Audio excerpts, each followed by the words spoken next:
ایک جیسے بندے چھوڑے ہوئے ہوتے ہیں نا، جو آپ کو پتہ ہے جو بڑا بندہ ہوتا ہے نا، جو پیسے والا ہوتا ہے، اس کے ساتھ ہر بندے کی کوشش ہوتی ہے کہ وہ جڑ کے اس کے ساتھ ساتھ ذرا رہے، اور اپنے مفادات کے لیے کہہ لیں یا ایک اپنی ٹی سی بازی کہہ لیں، تو وہ ان کو بندے نا گھیرنے کے لیے چھوڑے جاتے ہیں کہ یہ بڑا سرمایہ دار ہے، اس کو اس لائن پہ لے کر آؤ۔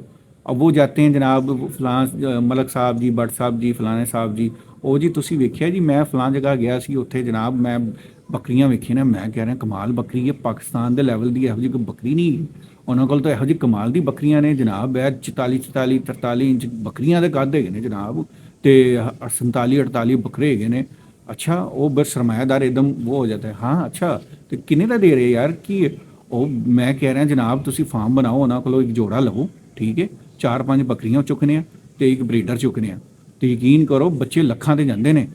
تسی انہوں کو جا کے چیک کرو، انہوں کو 10 15 15 لاکھ روپے دے بچے وکتے ہیں۔ یعنی کہ اس طرح کی ان کو گیم سنائی جاتی ہے اور اس طرح کا ان کو برین واش کیا جاتا ہے، کیونکہ وہ سرمایہ دار ہے، بکریوں سے ان کا کوئی ہاؤ ناؤ اتنی ہوتی نہیں۔ یا جیسے اوورسیز پاکستانی ہیں، وہ بھی یوٹیوب پہ دیکھ کے جناب ہاں کان نکوڑا قد یہ وہ دیکھ کے تو وہ بھی امپریس ہو جاتے ہیں کہ ہاں جناب بڑی کمال کی چیز ہے، نو ڈاؤٹ کمال کی چیز ہے، لیکن لاکھ روپے پہ، یعنی کہ 35 لاکھ کا بکرا، 45 لاکھ کا بکرا۔ ابھی تو ایک انکشاف ہوا ہمارے گروپ میں کہ جی 60 لاکھ روپے کی ایک پٹ ہے جی، بکری نہیں پٹ، 60 لاکھ روپے کی پٹ ہے جناب، اور اس کو وہ 42 انچ ہائٹ ہے، پتہ نہیں کتنی، اور ہائٹ کا خیر مجھے نہیں اتنا کنفرم، لیکن وہ کہہ رہا ہے جی 60 لاکھ روپے کی پٹ ہے اور وہ بندہ نہیں دے رہا۔ تو سب سے پہلے تو میں نے اللہ کا شکر ادا کیا کہ اس کی مہربانی ہے وہ نہیں دے رہا، ٹھیک ہے، اور اس کی مہربانی جس کے پیسے بچ رہے ہیں اور وہ نہیں لے رہا، تو میں نے کہا ایسے ہی غریب کے کسی کے 60 لاکھ روپے جو ہے نا ہانڈی میں جائیں گے، خدا نہ خواستہ وہ گھر لے کے جائیں، گھر لے جانے کے بعد اس کو پھارا ہو جائے، اور اب پھارا ہونے کے بعد آپ کو تھا بکری کے پاس بہت کم ٹائم ہوتا ہے، اگر کسی کو نہیں پتا، جس کو پھارا ہو جائے نا بکری کو، تو وہ صرف چند منٹوں کی بات یا آدھے گھنٹے کی مشکل سے بات ہوتی ہے، بکری ڈھیر ہو جاتی ہے۔ اگر اس کو وقت پہ چھری نہ پھیری جائے، یا تو 60 لاکھ کی وہ بیچارہ دیکھ پکائے گا، یا پھر جو ہے نا اپنے سر پہ خاک ڈالے گا اور مر جائے گی تو وہ حرام ہو جائے گی۔ تو میں نے کہا وہ تو 60 لاکھ روپے اس کے گئے۔ اب 60 لاکھ روپے میں غریب آدمی جو ہے وہ اپنی سمجھو کہ 3 5 مرلے کا مکان پلاٹ لے کے بنا لیتا ہے، اچھا خاصا گھر بن جاتا ہے، غریب کی چھت بن جاتی ہے، اور وہ 60 لاکھ روپے کی ایک پٹھ دے رہے ہیں۔ تو اور وہ جوڑا بتا رہے تھے جی کہ 60 لاکھ روپے میں ایک ہے، تو یعنی کہ 1 کروڑ 20 لاکھ روپے میں، تو 1 کروڑ 20 لاکھ روپے میں آپ کو پتہ ہے اچھی سوسائٹیز میں گھر مل جاتے ہیں 5 مرلے کے۔ تو بہرحال مختصر یہ کہ یہ ہوتا ہے ان کا ٹرک کہ سرمایہ دار یا جو بڑے انویسٹر ہوتے ہیں، یا یوں کہہ لیں کہ بڑی فیکٹریوں کے مالک ہوتے ہیں، ان کے نیچے جو بندے ہوتے ہیں ان کو چھیڑا جاتا ہے، ان کو کمیشن لگائی جاتی ہے کہ جی تسی بکری سیل کراؤ گے تو تانوں 5 10 ہزار روپیہ تانوں دیاں گے۔ تو وہ بھی بیچارہ ظاہر ہے ہر بندہ دہاڑی کے چکر میں ہوتا ہے، وہ بھی کہتا ہے چل بیٹھے بٹھائے منہ ہی ہلانا ہے نا، 5 10 ہزار روپے مل جائے گا یا 20 ہزار مل جائے گا، مل جائے اور کیا چاہیے، وہ منہ ہلا لیتا ہے۔ اب وہ جی سرمایہ دار جو بھائی صاحب ہوتے ہیں، ظاہر ہے انہوں نے خود تو فارم میں جا کے یا بکریوں کو چیک نہیں کرنا ہوتا، اور میں ایسے کافی فیکٹریوں کے مالک سے مل چکا ہوں، آپ یقین کریں میں ان کے جب ویوز سنتا ہوں نا تو میں صرف چپ ہو جاتا ہوں۔ اس کی وجہ یہ ہے کہ ان کو خواب ہی ایسے سنائے گئے ہیں یا دکھائے گئے ہیں سنہرے کہ وہ اس سے باہر آنے میں ابھی ان کو بڑا ٹائم لگ جانا ہے۔ یہ تو ملک فاروق صاحب کی بڑی قسمت اچھی ہے کہ ان کو 3 سال میں ہی سمجھ میں آ گیا اور وہ باہر نکلا ہے اور وہ بچ گئے، بقول ان کے کہ میں جب تک ان میں تھا میں نقصان اٹھا رہا تھا، میں نے ان کی بیٹھک چھوڑی تو میں بچ گیا ہوں، ورنہ میں ابھی بھی نقصان اٹھا رہا ہوتا۔ تو آپ لوگوں سے بھی یہی ہاتھ جوڑ کے منت ہے میری، یہ 35 لاکھ کا بکرا اور 45 لاکھ روپے کا بکرا، فلاں جناب بلڈ لائن اور فلاں جو ہے ایک گھرانے کی یا ایک نسل جو جس کو کہتے ہیں بریڈ، ان سے باہر آئیں۔ بکری کیا ہے؟ بکری صرف دودھ ہے، صرف بکری دودھ ہے۔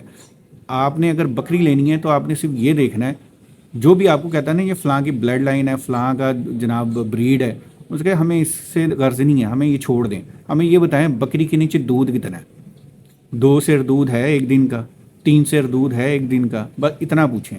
اگر وہ 3 سیر 2 سیر دودھ دیتی ہے تو ٹھیک ہے جی ہاں اب لگائیں، مول کیا لگاتے ہیں، ٹھیک ہے، وہ جی فلاں انہوں نے بلڈ لائن ہمیں چاہیے ہی نہیں، ہمیں کسی بریڈ کی ضرورت ہی نہیں ہے، ہمیں تو بکری چاہیے اور دودھ والی چاہیے، اور ہمیں صرف دودھ والی بکریاں دے دیں۔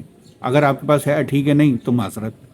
اس کا حل یہی ہے کہ آپ ان کے جھمیلے سے باہر آ جائیں، یہ بلڈ لائن اور بریڈ کے نام پہ جو ہے نا جو کھیل کھیلے گئے ہیں، یہ سن نکوڑا، یہ ساری چیزوں سے باہر آ جائیں۔ میں بھی ان سے اب باہر آنے کی کوشش کر رہا ہوں۔ میں اعتراف کرتا ہوں کہ آج سے کچھ عرصہ پہلے، سال 1.5 سال پہلے میں بھی ان میں گرا ہوا تھا، اور مجھے بھی اب سمجھ میں آئی سال 1.5 سال پہلے کہ نہیں یار، یہ تو ہم ظلم کر رہے ہیں۔ یعنی کہ میں نے خود ریلائز کیا کہ میں نے کہا یار میں، یعنی کہ مجھے یہ 2.5-3 لاکھ روپے کی بکری کہہ رہے ہیں، تو کیا میں لے سکتا ہوں؟ سب سے پہلے میں نے اپنے آپ کو دیکھا نا کہ کیا میں یہ 2.5-3 لاکھ روپے کی بکری لے سکتا ہوں؟ تو جواب تھا نہیں۔ تو یار جب میں نہیں لے سکتا تو میرے جیسے اور پتہ نہیں کتنے بھائی دوست ہوں گے جو بڑے شوقین ہیں، اور آپ یقین کریں میری چھت ابھی بھی سونی پڑی ہوئی ہے، اور حالانکہ مجھے بڑے دوست لوگوں نے جو ہے دعوے کیے ہیں، اور میرے بلکہ کچھ نے تو میرے گھر پہ آ کے مجھے تحفہ دینے کے وعدے بھی کیے ہیں۔ وہ وعدہ ہی کیا جو وفا ہو جائے، تو آج تک میرا گھر کی چھت سونی پڑی ہوئی ہے، اور میں خود سے بکری وہ لے نہیں پا رہا۔ اچھی بکری جس کو کہتے ہیں نا، جس کو میری خواہش تھی کہ یار اچھے دودھ والی بکری ہو، کیونکہ میں کوئی بلڈ لائن اس کے پیچھے تو جا نہیں رہا۔ میرا یہ تھا کہ اچھی بکری ہو، دودھ والی ہو، تو چلو میں لے لوں۔ لیکن جب جاتے ہیں ریٹ سنتے ہیں تو خاموش ہو کے واپس آ جاتے ہیں، پھر سوچتے ہیں یار اچھا پھر کبھی دیکھ لیں گے، کوئی مناسب چیز ملے گی۔ تو مقصد یہ ہے کہ یہ اس طریقے سے گیم ڈالتے ہیں، سرمایہ دار کو گھیرتے ہیں۔ اب وہ فیکٹری کا مالک جو ہے وہ اس نے پیسہ لگا لیا جناب، 70-80 لاکھ 1 کروڑ لگا لیا، ٹھیک ہے۔ اس کے بعد جناب اب ظاہر ہے سرمایہ دار جو آدمی ہے نا، اور جو بڑا آدمی ہے، وہ 1000-2000 پہ نہیں ٹلتا، ان کو اس سے کوئی فرق نہیں پڑتا۔ وہ دن میں 10-10 ہزار کا تو پیٹرول گاڑی میں ڈلوا لیتے ہیں، تو ان کو یہ 2-3 ہزار روپے پرافٹ فی بکری پہ ان کو وارہ نہیں کھاتا۔ وہ کہتا ہے جی ایک بکری پہ کم از کم 50 سے 60 ہزار روپے مجھے پرافٹ ہوگا تو مجھے فائدہ ہے۔ ان کی سوچ یہ ہوتی ہے۔ تو یہ جو بلڈ لائن اور یہ جو گمیرو ہوتے ہیں نا، یہ ان کو اس طرح سبز باغ دکھاتے ہیں جی، یہ ایپ جڑا جمدہ بچہ ہے نا، اے تے جناب جمدہ بچہ 10 دن دا جڑا ہے نا 1.5-2 لاکھ روپے دا ہے، تے بٹ صاحب تے ملک صاحب تے فلانا صاحب تسی لے لو، تسی لین دی کرو۔ تو وہ بیچارے گھر جاتے ہیں۔ حالانکہ وہ سمجھدار آدمی ایسا نہیں ہے، وہ بیچارے سے مراد میرا یہ نہیں ہے کہ وہ بیچارے بالکل ویسے ہوتے ہیں، وہ سمجھدار آدمی ہوتے ہیں لیکن باتوں میں آ جاتے ہیں۔ اب جب باتوں میں آتے ہیں نا تو پھر وہ نقصان اٹھاتے ہیں۔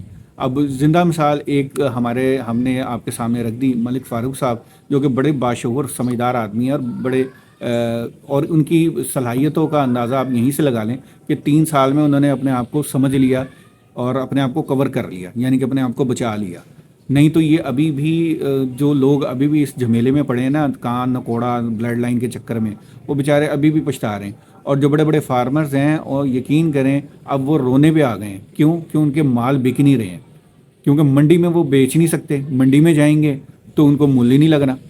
اب وہ چاہتے ہیں ہمارے فارم پہ آئیں۔ اب فارم پہ کیا کرتے ہیں، وہ پھر 1-2 یوٹیوبر رکھے ہوئے ہیں انہوں نے، یا یوں کہہ لیں کہ خود ہی یوٹیوب بنائے ہوئے چینل، اور ان کو وہ دعوت دیتے ہیں۔ مجھے بھی بہت سارے لوگوں نے دعوتیں دی ہیں اور مجھے بلاتے ہیں کہ جی ہماری بریڈ، اور اب میں اعتراف کر رہا ہوں اس چیز کا کہ بہت سارے فارمرز مجھے بلا کے اپنی پروموشن کے لیے مجھے کہتے ہیں جی کہ ہمارے بلڈ لائن اور ہمارا جو نسل ہے اس کے لیے بات کریں، اس کو لوگوں میں پھیلائیں، ان کو بتائیں جی کہ یہ بڑی اچھے ان کے پاس نسل ہے اور بڑی کمال کی نسل ہے۔ تو میں نے اب ایسے جتنے بھی ہیں ان کو تھوڑا سا فاصلہ کر لیا، اس لیے کہ اب میں خود چاہتا ہوں کہ یار اب اس جھوٹ کا حصہ میں نہ بنوں۔ جو دوست یعنی کہ میں اپنے اوپر لے رہا ہوں نا کہ میں نہیں لے سکتا، تو میرے جیسے بیچارے کتنے ہوں گے جو بکری سے محروم ہیں اور رکھنا چاہتے ہیں۔ اور مجھے بڑا شوق ہے، میں بڑا شوقین آدمی ہوں بکریوں کے مسئلے میں، لیکن مجھے شوق صرف بکری کے دودھ کا ہے، یعنی کہ بکری دودھ والی ہو، میرے بچوں کے گھر کا دودھ ہو، بس میرے لیے یہ کافی ہے، مجھے بلڈ لائن کوئی وہ نہیں چاہیے۔ تو آپ لوگوں سے بھی گزارش ہے، یہ کان نکوڑا اس سے باہر آئیں۔ جو سوال کرتا ہے نا آپ بکری کی بلڈ لائن کی، آپ کہیں جی ہمیں بلڈ لائن نہیں چاہیے، ہمیں یہ بتائیں کہ بکری کے نیچے دودھ کتنا ہے۔ بکرا ہے تو بکرے کی جناب ہائٹ وغیرہ ٹھیک ہے، ہائٹ وغیرہ ہوتی ہے، وہ ہوتی ہے، لیکن جو بات کرتے ہیں نا کہ لاکھ روپے کا بکرا ہے، ان سے کہا جی بہت شکریہ آپ کا، آپ اپنے پاس رکھیں، بڑی قیمتی چیز ہے، کسی کو نہ دیے گا، ابھی بعد میں آپ کو نہ ملے پھر کیا کریں گے آپ، ٹھیک ہے۔ اب وہ جو کہہ رہے ہیں نا 60 لاکھ کا بکرا یا 50 لاکھ کی بکری یا اس طریقے سے، آپ یقین کریں آپ ان سے 50 لاکھ کا بکرا یا بکری لے لیں اور 10 دن بعد ان کو کہہ دیجیے واپس لے لیں، یہ ہم نے جو کھلائی پلائی وہ بھی چھوڑ دیں، تو قسم اٹھا کے کہہ رہا ہوں یہ واپس نہیں لیں گے۔ اس لیے نہیں لیں گے کہ ان کو پتہ ہے یہ تو بڑی مشکل سے ہم نے سر سے اتاری ہے، اور یہ بڑی مشکل سے تو مرغا ہمارا گھیرا تھا، تو ہم ان سے کیسے واپس لے لیں، تو وہ نہیں لیں گے۔ تو اس لیے آپ لوگ بھی بچیں، آپ کی مہربانی ہے، اور تمام دوستوں سے گزارش ہے کہ بکری کو صرف بکری رہنے دیں، یہ محلوں کی ملکہ یا ایک مغل اعظم کی ایک لڑی نہ بنائیں، ٹھیک ہے، کہ مغل بادشاہ کی کوئی نسل میں سے ہے. کوئی ایسی چیز نہیں ہے. بکری صرف بکری ہے، اور بکری وہی جس کے نیچے دودھ ہے. جس کے نیچے دودھ نہیں ہے وہ کسائی کے پھٹے کے نیچے بندھی ہوئی ہوتی ہے. میں روز دیکھتا ہوں کہ کتنی بکریاں بندھی ہوئی ہوتی ہیں جن میں پاؤ پاؤ دودھ ہوتا ہے اور پھٹے پہ بندھی ہوئی ہوتی ہیں رسی کے ساتھ. اور وہ کتنے کی لے کے آتے ہیں جناب؟ 18,000 کی، 16,000 کی. بڑگم منڈی میں جو زندہ کا ریٹ ہے اس وقت 1,400 روپے کلو چل رہا ہے. جو دکانوں پہ لاہور میں اس وقت ریٹ ہے گوشت کا، وہ چھوٹے گوشت کا اس وقت 2,200 روپے 2,000 روپے چل رہا ہے. تو مقصد یہ ہے کہ آپ اتنی مہنگی بکری لے کے آپ نے نکالنا کیا ہے اس میں سے؟ یعنی کہ بکری کا اگر 44 انچ 45 انچ قد ہے، اس سے آپ نے لینٹر اٹھوانے یا اس سے آپ نے بچوں کو اسکول چھوڑوانا ہے، کیا کرنا ہے اس سے؟ تو خدا کا واسطہ ہے آپ لوگ بھی سمجھیں. اور یہ بلڈ لائن اور یہ جو بریڈ کے نام پہ گورکھ دھندا چل رہا ہے نا، اس سے بچیں. اسی میں ہم سب کی بھلائی ہے، اور اسی طرح ہم کامیاب ہو سکتے ہیں، اور اسی طرح گھر گھر میں بکری پہنچائی جا سکتی ہے. بہت شکریہ. امید کرتا ہوں میری بات آپ کو سمجھ میں آ گئی ہوگی، اور کمنٹس باکس میں اپنی رائے کا اظہار ضرور کیجیے گا. اگلی ویڈیو میں پھر ملتے ہیں. اجازت دیجیے. اللہ حافظ.